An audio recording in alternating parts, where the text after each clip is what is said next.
All right. Good afternoon, everyone. Thank you for joining us for our first READI Special Populations Roundtable talk. We'll be focusing on disabilities, physical movement, and we are the Clinical and Translational Science Collaborative of Cleveland, a collaborative among Case Western Reserve University and its affiliated hospital systems, the Cleveland Clinic, Metro Health, University Hospitals, and the Lewis Stokes Veterans Administration Medical Center. We aspire to be a catalyst for high-quality clinical and translational research, both locally and nationally, by changing the culture and environment of biomedical research, sharing resources and expertise, and streamlining the research process to move translational research from bench to bedside and to the community. Let's meet our experts.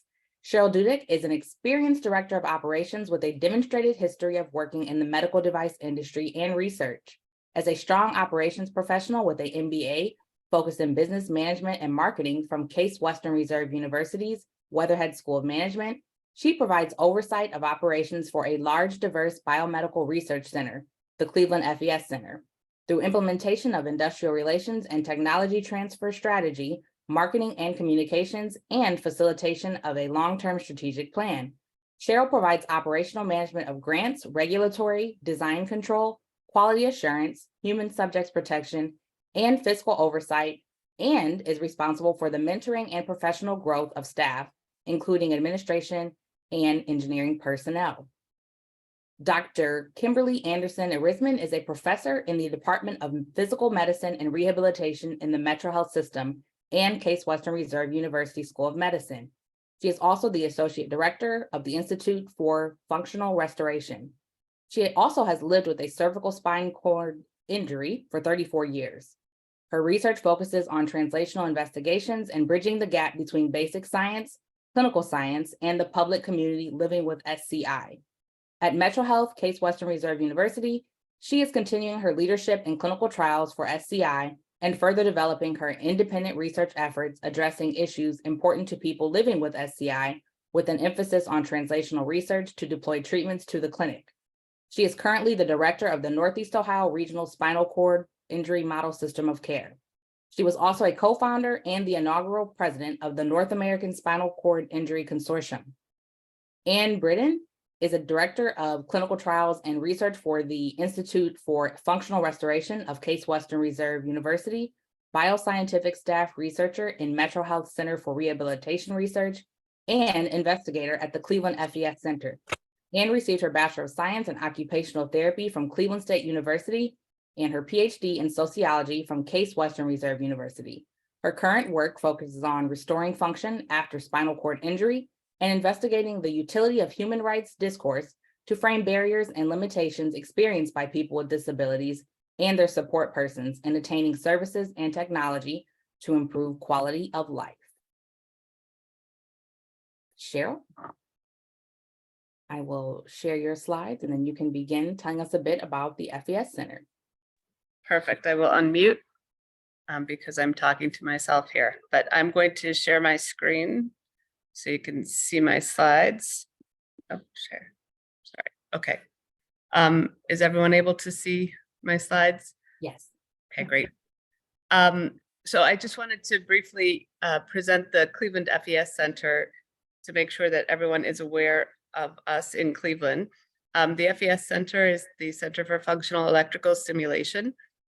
We have been around for probably more than 30 years. We are a research consortium funded by the Office of Research and Development in Washington, D.C., out of the VA, Rehabilitation Research and Development. We also work with Case Western Reserve University, Metro Health Medical Center, University Hospitals, and the Cleveland Clinic. All of the research that takes place in the Functional Electrical Stimulation Center, the FES Center, deals with one primary idea, and that's electrical currents. We use these electrical currents to work with people with neural deficits to activate muscles or actually stop activating muscles and blocking pain, for instance. We have a number of different programs that we've taken this initial concept and we've taken it throughout the body. So no longer are we just a hand grasp system. We've actually taken the system and we treat weak muscles. We do standing programs, deep brain stimulation, stepping, walking. We have a program that actually gives sensory restoration, sensory sensation back to people with injuries. We've taken this concept and we've actually kind of taken it throughout the body, right? And to help people get some independence back and some movement. The vision of the FES Center is to really transform rehabilitation, developing novel concepts, and really focusing on the underserved population of spinal cord injury. The mission is to really develop external modulations of nervous systems to either replace or compensate for function loss. Within the center, we have five different research thrusts: movement restoration, pain mitigation, autonomic systems, brain health, and then translation and clinical dissemination. We can develop unbelievable technology, but part of the issue is trying to get it out to people. So we actually, this past cycle of funding, made that its own thrust area because it's so important. So we have about 85 investigators throughout Cleveland at the different partner institutions. If you'd like to learn more about the center, you're welcome to hop onto our website at any point in time. We also have a YouTube page that you can peruse through and watch videos. And then lastly, we have a neuroprosthesis seminar series that happens monthly. We do it virtually and then also in person. So we invite everyone to this seminar series and we bring in some pretty renowned speakers from throughout the country that focus on neuroprosthesis and neurostimulation. And that kind of tells you a little bit about the FES Center. But I do invite you to take a look at the website and ask any questions. You can contact me at any point in time. And without further ado, then I will turn it over to Anne and Kim. Great. Thank you, Cheryl. That was a great overview. Thank you. Let me go ahead and get started. Kim and I have combined our slides, so I'll go ahead and share. Then I'm going to turn this into presenter mode. Let's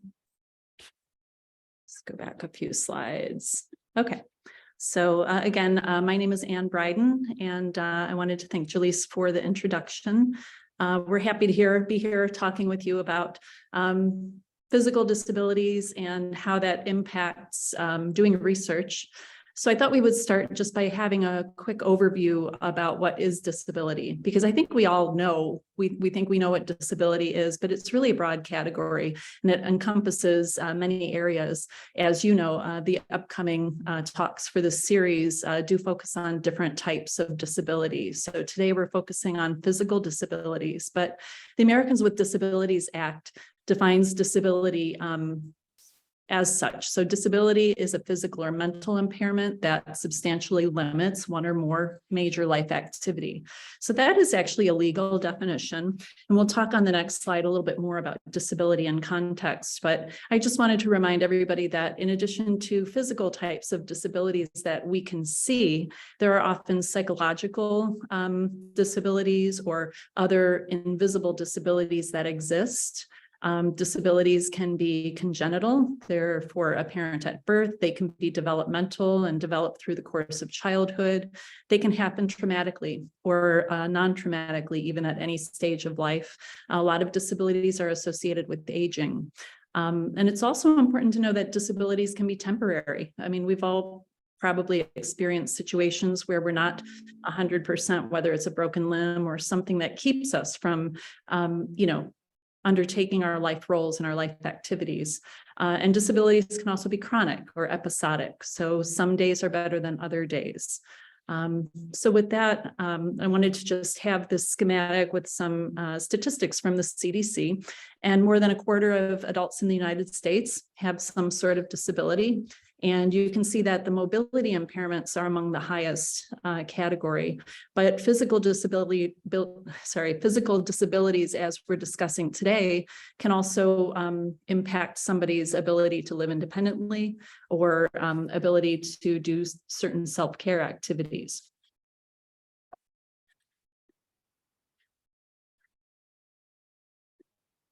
Putting disability in context, though, rather than just adhering to the strict legal definition, defined by the ADA, there are different models that can frame disability. The two most commonly known are the medical model of disability and the social model of disability. And I think any of us working in a healthcare environment, especially me working as an occupational therapist for many years and working in a research environment, I'm very much used to and was kind of raised in, if you will, a medical model. Where disability is viewed as a medical condition, the focus is on reducing impairments. Things are very much individualized to the person and remediating the problems within the person. Whereas a social model of disability really looks at disability being constructed by society. So it's not the person so much as it's the environments that are limiting the person to thrive. So whether it's a physical environmental barrier like curbs when you use wheeled mobility or attitudes about people with disabilities. It's really just the social context that imposes disability rather than the physical features of a person. So I'd like us to think in that way as we continue through the discussion today, because I think it really very much influences how we conduct research and things that we can do to be more inclusionary of people with disabilities in research. Another factor to consider is intersectionality. So there's multiple social identities that we all fit in that interact with each other, interact with other forms of diversity, such as race or class or gender. And quite often disability is not recognized as a form of diversity. And really the big picture when it comes to disability, and this is apparent from disability rights movements that began back in the 60s, we really should take the approach of nothing about us without us. So we shouldn't be proposing research with people with disabilities without partnering and consulting with people who have disabilities. So for the next section, I'll talk a little bit about how people with disabilities participate as research participants, but then Kim will continue to talk about researchers or people with disabilities as research partners, and even as members of the staff and research projects. So just to start with, though, people with disabilities are largely absent from mainstream health research. And there's a number of publications that show that this underrepresentation limits the application of research findings for a significant number in the population. As we mentioned, more than a quarter of all US adults have disabilities. So if we're not including people with disabilities in research, then we really limit our ability to translate those findings to this population. So there's efforts that we should be making to ensure equal and just representation in health research in order to improve outcomes for people with disabilities. And at the end of this presentation, we have some references to share if you are interested in reading more about that. Lost my arrow. Here we go. So I thought I would highlight an article that I found very interesting by Rios and colleagues. It came out in 2016, but they really propose an accessible research design. So this accessible research design focuses on, 3 different approaches toward making research accessible for people with disabilities, starting with universal design. And universal design is really where you're designing an environment that is universally workable for most individuals. So that would mean, having surfaces that are height adjustable, or eliminating steps and barriers in that way for people who use wheeled mobility. But one of the problems is universal design is sometimes not able to be universally accessible for everybody. So in that case, we need to go further and make accommodations to a given environment. So in the research environment, accommodations could mean giving somebody, better access to a room, or providing, someone the ability to do a part of a research trial while sitting rather than standing. If modifications aren't enough, then sometimes you need to make modifications. And there's a fine line between the accommodations and the modifications, but modifications might be where you have to change what you're doing such that it may affect the construct of which you're evaluating. So an example of that might be if you're doing a survey for somebody, and it would be typically a handwritten or fill-in kind of survey, but if someone who lacks hand function cannot complete that survey, you might have a proxy or a verbal response to the survey. If you're doing a survey that's sensitive in nature, then that may affect your findings somewhat.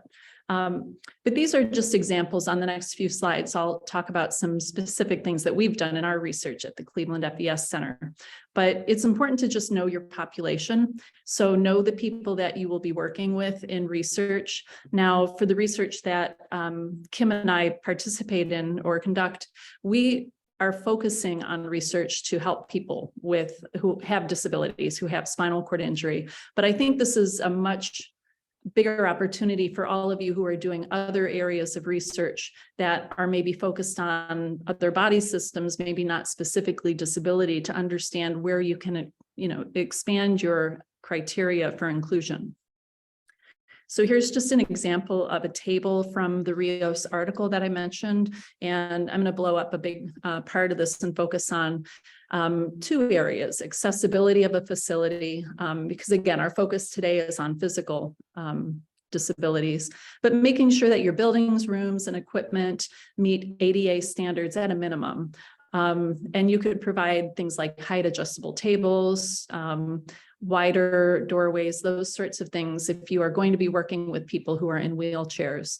Transportation is another big factor for people with disabilities. So being able to, for us in particular with our research projects, we often write into our grants to provide funding for accessible transportation so that we're able to include everyone, not just the folks who are able to afford the very expensive modified vans in order to get around. Here's an example of some of the accommodations changes that can be made. And there's a lot of different categories, not just related obviously to physical disabilities, but you could allow written responses or verbal responses instead of something that requires someone to use hand control if they don't have it, or allowing a proxy to log in responses for paper pencil tests. These are just a few examples of, things. And sometimes people have a better time, accessing their smart device to, answer a survey or a questionnaire than writing something physically. And I think, that's something that we can make a little bit more accessible for everybody. And scheduling or timing. This is a big one for the folks that I work with, because oftentimes we need to schedule later appointments because somebody might need their personal care partner to come in the morning and help them get ready, or allowing breaks between sessions. In particular, if people need to move around and reduce pressure from sitting. They've been sitting a while. So these are just examples of easy things that we can do to be more inclusive of people with disabilities. So I'm going to go ahead and turn this over to Kim and give her control. Thank you, Anne. Now we're going to switch gears just a little bit and talk about how can we partner with people with disabilities in our research, not have them just as participants, but actually as a partner in helping us guide and inform our decisions and our interpretations of our finding. So if we think about the research cycle here on the left, we come up with a question, we write a grant, if we're lucky enough, we get funded, we develop the methods, we conduct the research, we get the data, we interpret it, we disseminate it, and then we have our next question and we write our next grant. Well, we can actually engage with people with disabilities or with whichever topic it is that we are discussing in our research at all of these stages. And so community partnership in research, it's not a new concept. In our area, spinal cord injury, there was a significant lack of partnership until a few years ago. And so the question came up of how do we start partnering with the community in a meaningful way? Where do we start? And I was lucky enough to be part of a consensus panel led by Heather Gainforth up in Canada to really help define some guiding principles for us to follow in our research. And let's see if I can advance. There we go. Okay, so we Heather came up with the idea to use an integrated knowledge translation approach to create some guiding principles for meaningful engagement in spinal cord injury research. And the development of these guiding principles was actually a partnership in and of itself, because there were researchers that were part of it. There are different research users, including different individuals with spinal cord injury. You see myself, we were utilizing technology to make this accessible, so I didn't have to travel up to Canada to participate. There's also funders, research funders that were part of this partnership. And our overarching goal is how do we meaningfully engage with individuals with spinal cord injury in our research so that we can prevent tokenism from happening. And tokenism is a very real issue. And it is really, the concept of just including individuals because you have to check it off the box because somebody told you to do that. So through a very rigorous Delphi process, we identified 8 guiding principles for the integrated knowledge translation of community partnership in spinal cord injury research. And so I'll just read these briefly. So first, partners should develop and maintain relationships based on trust, respect, dignity, and transparency. And this is for the whole partnership. All partners should share in decision-making. Partners should foster an open, honest, and responsive communication approach. Partners should recognize, value, and share their diverse expertise and knowledge. If you think about somebody with a lived experience of a disability, spinal cord injury, for example, they have expertise in living in that disability. Clinician may have expertise in the medical management of that disability. A researcher may have expertise in the science of that disability, but we're missing the expertise of the lived experience if we don't partner with those individuals. Partners are flexible and they're receptive in tailoring the research approach to match the aims and the context of the project. Partners can meaningfully benefit by participating in the partnership. Partners address ethical considerations, and partners respect the practical considerations and potential financial constraints on all partners. So you can read how we developed these 8 guiding principles here in the publication. And we also have a website where you can read more principles and tools for engaging in community partnerships and research. Some examples from my own research. I'll give you 3 brief examples, and then Anne's going to give some examples. So I have a Department of Defense grant that is winding up in the next 6 months, and it was a qualitative study. And we partnered with a community organization, our local spinal cord injury support group chapter. And every year they would ask us to come and present at their virtual chapter meetings. And we would present our data as we were starting to analyze it and come up with interpretations of it. But really, we built in time, a lot of time in these meetings. We would give just a little bit of the data, but then we would ask the individuals that were participating in the chapter meeting, what do you think about the data? What do you think about how we're trying to interpret the data? Do you have a different interpretation of the data? And we would then take that and incorporate it back into our analyses and the way that we are finalizing the data interpretation. Another example I have is with our spinal cord injury model systems program. I developed a community advisory board, and I sought their input when I was writing the grant, and their input guided me on what projects I actually ended up putting into the grant, so that they were projects that they felt that were important to pursue. And also every 6 months, I meet with our community advisory board, tell them where we are, and maybe what troubles we may be experiencing, getting their input on that, using that to guide our approach, and talking about different dissemination opportunities. What do they think is the best way to disseminate into our local community, and what's the best way what are the different modes for that? And then just lastly, I had a new grant that we are implementing through the Department of Defense. And the Department of Defense has now mandated for certain research grants, you need to include lived experience consultants. And these are not members of they're not employed at your institution, but they are consultants, just like you would have other consultants on your grant. And they are part of and significant members of your research team throughout the whole project.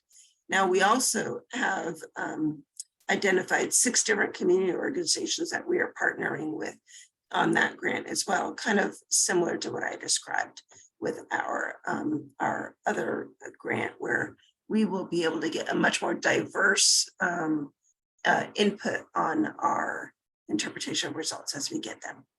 And do you want to give some of your examples? Sure. So I think what I've done is I've modeled a lot of what we're doing in my research because of collaborating with Kim and seeing her ways of engaging people with disabilities. So I have a current grant through the Craig H. Nielsen Foundation that looks at navigating care transitions in people after spinal cord injury. And this is a project that's really geared more towards support persons of people with spinal cord injury.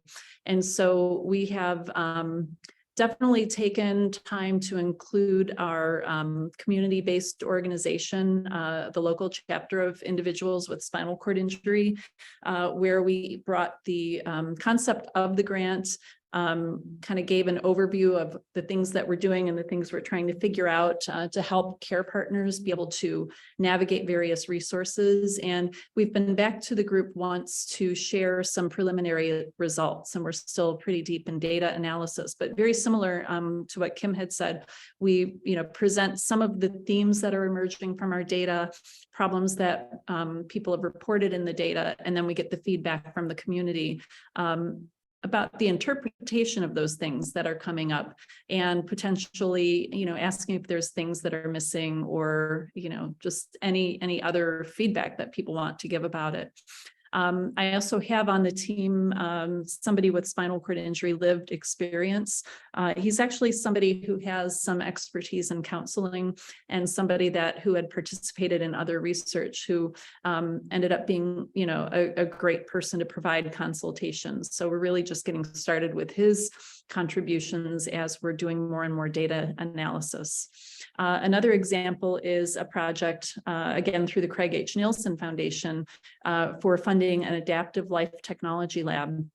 And this is led by one of the physical therapist researchers at our center who happens to have a spinal cord injury, but he came up with this concept and is just running with it and engaging additional members from the spinal cord injury community to work within the project and have key roles, giving advice about their experiences with adaptive technologies.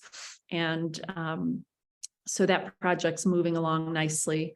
And then in any of the projects where we have different research projects and grant proposal development, the idea is to involve people from the ground floor whenever possible. So coming up with the grants, I have something under review right now that, was really informed a lot by people with spinal cord injury lived experience. So being actively involved in the proposal and project development is, the best way to get people's feedback from the beginning.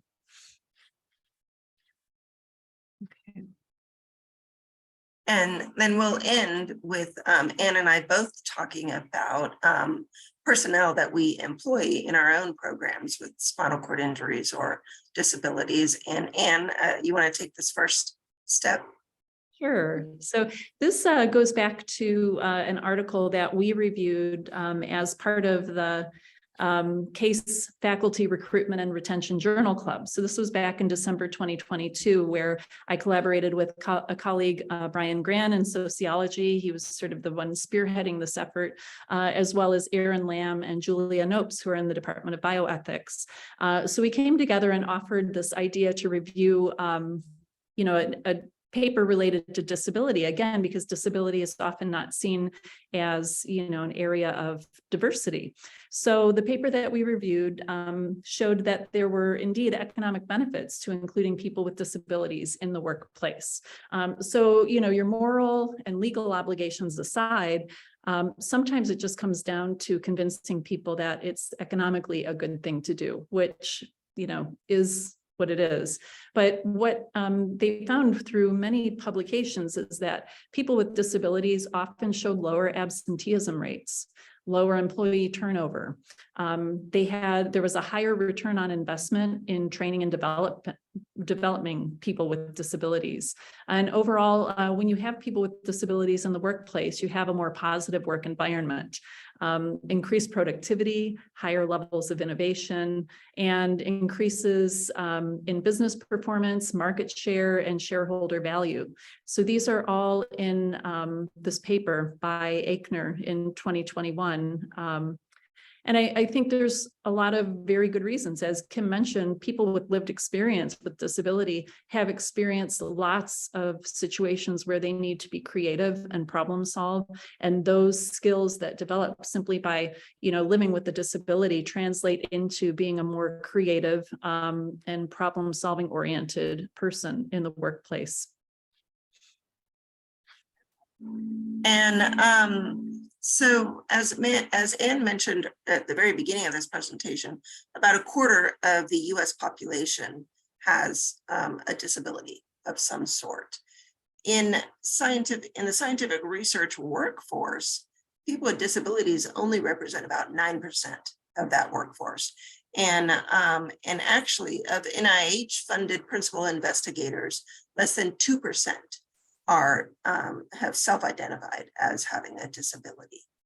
And overall in diversity, equity, inclusion efforts, DEI, accessibility and disability is often excluded from there. There's lots of reasons, there's lots of barriers, there's environmental, there's societal, and there's attitudinal barriers. And but I'd like to just talk about one thing where we are starting to make a little bit of progress. I was fortunate enough to serve as a member of part of a working group that was started as a temporary working group to the advisory committee to the NIH director. The advisory committee has a working group on diversity, and that working group recognized that disability was not being included. And so they created a sub-advisory group on individuals with disability. And we were charged with developing a report with suggestions on how NIH might bolster its efforts to support the inclusion of people with disabilities in the scientific workforce. And we recognized quickly as we got in there that we actually needed to expand that a little bit to not just include inclusion in the scientific workforce, but also inclusion in research. And just at the beginning of December, the advisory committee unanimously endorsed this report and the recommendations that we provided. And now NIH leadership is undertaking an effort to see what can they implement, how feasible is it, what is the implementation plans and timeline, and the ability to be able to report out on that progress. And you can read the full report here at this link, but I did just want to include some of the recommendations. So one recommendation was to develop an internal NIH-wide effort to identify and address structural ableism that may exist and to promote disability inclusion by fostering support for equity, inclusion, and belonging of people with disabilities within the NIH culture, and to advance disability inclusion and anti-ableism through training, communication, and policies and accessibility. Now, that is NIH-wide, but this also applies to intramural and extramural funded NIH research, and to promote the inclusion of individuals with disabilities in the workforce that NIH funds. We recommended that they expand efforts to include disability communities and the perspectives of individuals with disability in everything that NIH does, and also to conduct research on disability health and healthcare disparities and equity. And part of that is to actually formally designate individuals with disabilities as a health disparity population, and to collect data on disability wherever demographic data is collected in NIH systems, because there is an incredible lack of data on disability. And also to ensure that disability inclusion and anti-ableism are core components of diversity, equity, inclusion, and accessibility, so DEIA efforts. And just a couple of examples from our research. I myself have a physical disability, and between Ann and I, we have 3 other staff members with physical disabilities. And so we have worked to make our environment, our work environment area, to be physically accessible. So that includes things like automatic door openers, bathrooms that are accessible, desk heights that individuals can roll their wheelchair under, making sure that the copy machine's not in too high of a location. We're also very flexible with hours when needed, recognizing that things can come up either with health or with transportation, anything like that. And so I work with my staff to create a combination of work from home and in-person options, depending on what their job duties are and how those change over time. And most importantly, just to listen to them and hear what they are experiencing, what they may need help with, what I need to field for them. And Anne, do you want to add some more input into that? Yeah, I think you covered it pretty well, but the listening is the probably most important part, because even though we do have, 3 staff members with physical disabilities, the nature of their disabilities aren't all identical, right? So everyone has their own individual needs. So listening becomes critically important. That's really all I have. And I think that we are open for questions and discussions now. Jalise, did you want to lead that? Absolutely. Thank you so much, Ann and Kim. I certainly learned a lot, and I hope that everyone that's on the call did as well. Let's kick things off with a question that we discussed. How can we promote disability inclusion? In a nutshell, key takeaway, what can researchers do today? Do you want me to start? Sure. Okay. Well, I think one thing we can do, and it's a little bit like a venue like this, I think that, might have drawn the attention of other researchers who may be working outside of direct disability related research. So, bringing attention to the fact that there are disparities, right? That people with disabilities are being excluded because of unnecessarily stringent inclusion criteria or exclusion criteria. So letting people know, what resources are out there to help them become better informed about how they can make their research more accessible, how they can be more inclusive of people with disabilities. And that would be just a start. But I think the second piece of that is really related to engagement. And I think that's probably something maybe more you want to comment on as well, Kim, given your experiences with that. Yeah, I think a great starting point is, for any of us that is anything that we're just studying, it usually has something to do with humanity. And so start reaching out to the population that you're studying and just listen to them. What are they experiencing? And what can you learn to strengthen your research? And then it starts to become a natural process after that. Yeah.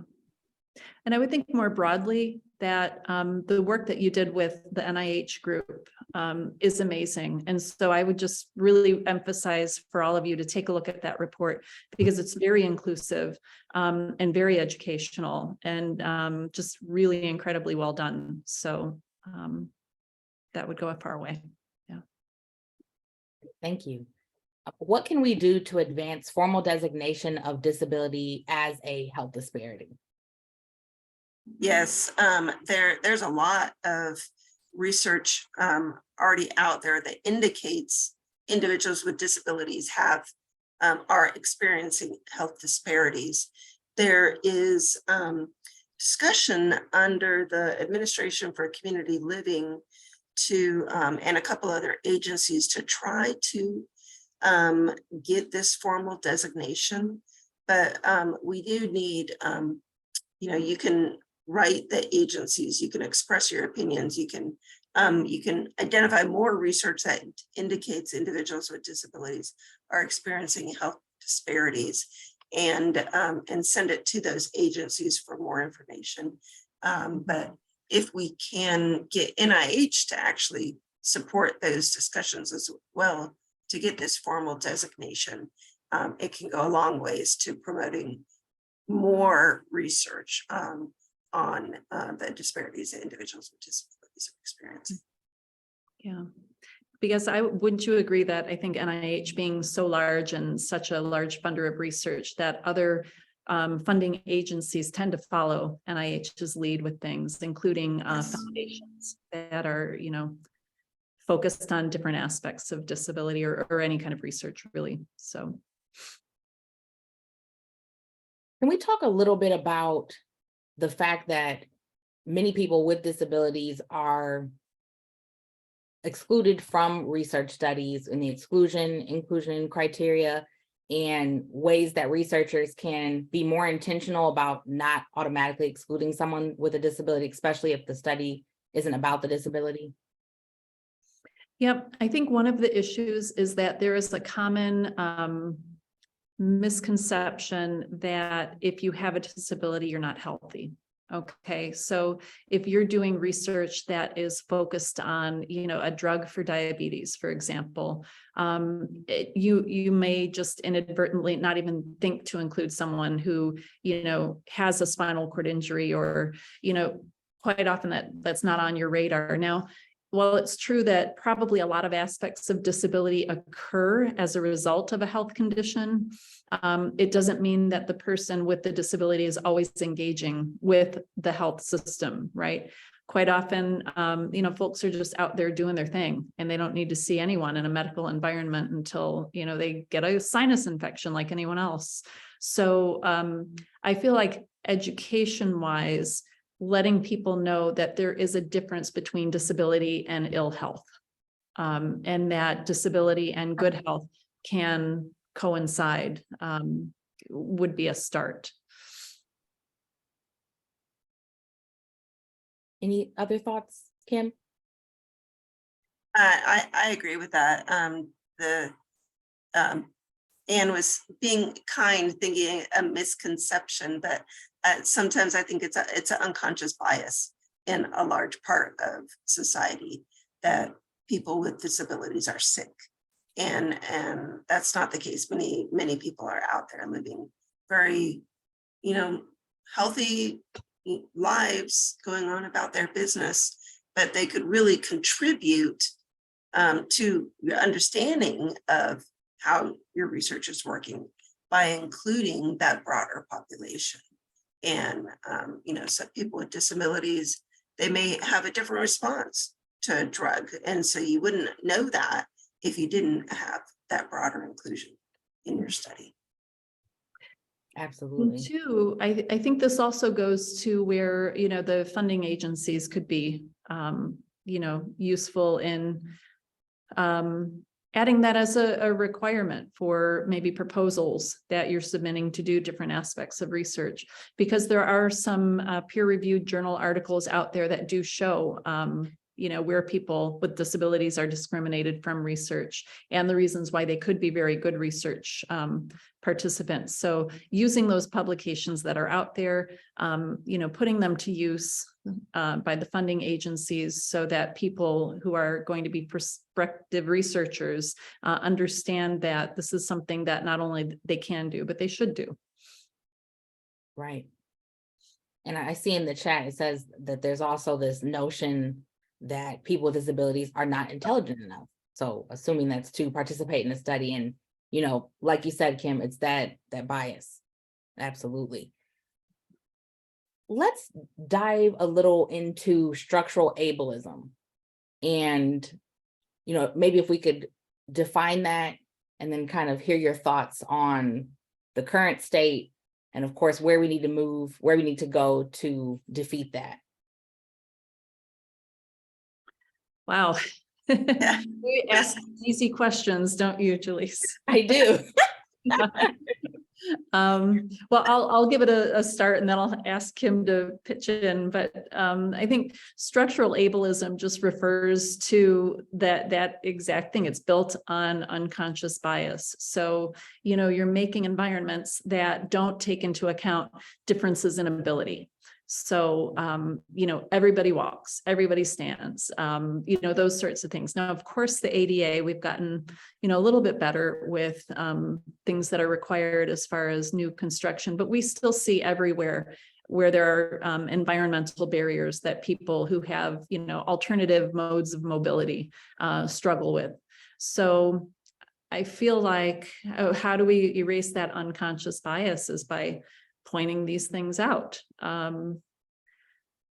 Even with the ADA, let's not make the only accessible entrance, wheelchair accessible entrance to a building through the back, through the kitchen, through, where we're forcing people to go, out of their way in order to get into a building. How about adding on to that, Kim? Yeah, there's also structural bias, in attitude. There was a recent article that was published in the New England Journal of Medicine, I believe. It was actually interviewing physicians, primary care physicians, about their attitudes towards treating individuals with disabilities. And it's shocking, the bias that is present and not wanting to take care of people with disabilities for many different reasons, thinking that they're complicated or that they're not compliant or many things like that. So a way to approach that is to start to include disability in medical education, which is largely not included in medical education. And then also, as Anne was saying, if we could, start to design the world using universal design, then you start to eliminate so many of these different barriers for people. And if able people don't have to make accommodations for disabled people, you start to lose that attitude bias as well, because everybody is treated the same. Mm-hmm. And it's a long road to go, but everybody can do their part to start to make a change. Yeah.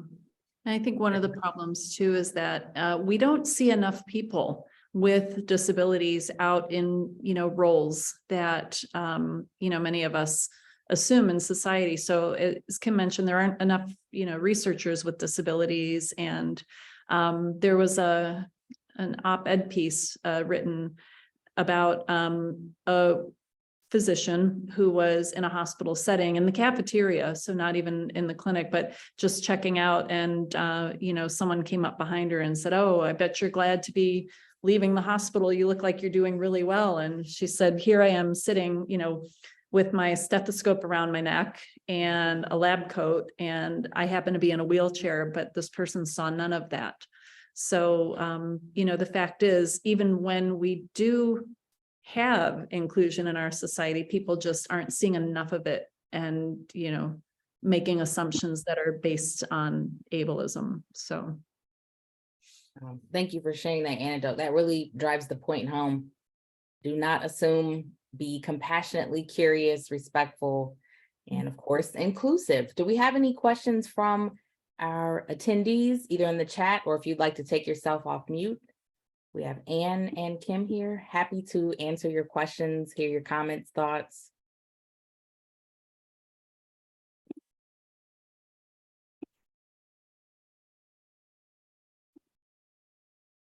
And if we have any researchers on the call or study team members who have either done a study that focuses on physical disabilities, or if you would like to kind of run an idea past Cheryl, Kim, or Anne, then they are happy to either do that on the call or maybe even after the call.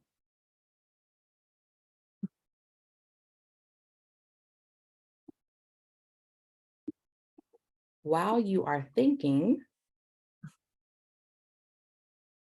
I'd like to share a little bit about what's next in our READI Special Populations Roundtable Talk series. So we'll be looking at another facet of diversity, race, and ethnicity. With the Black and African American community, we'll have Yavanka Hall. She is the executive director of the Northeast Ohio Black Health Coalition. That's February 24th from noon to 1, also on Zoom. And what can you do today besides all of the powerful recommendations from Kim and Anne about ways to be more inclusive for our community members, our neighbors, friends, family members who have physical disabilities? You can schedule a READI consultation at spark.case.edu. And READI stands for Research, Equity, Accessibility, Diversity, and Inclusion. You can sign up to attend future programming and join our listserv so that you don't miss out on funding opportunities and news, because it's news that you can use, just like the report that was mentioned today that you'll also receive in a follow-up email. And you can review CTSC DEIA resources. And if you see something on there that has helped you, please let us know. And if you know of a resource that's missing, we'll be happy to add it, because we are all in this DEIA mission together as we try to advance health equity. And thank you for joining us. You can follow us on Twitter, connect with us on LinkedIn, and send us an email if you have a question or concern.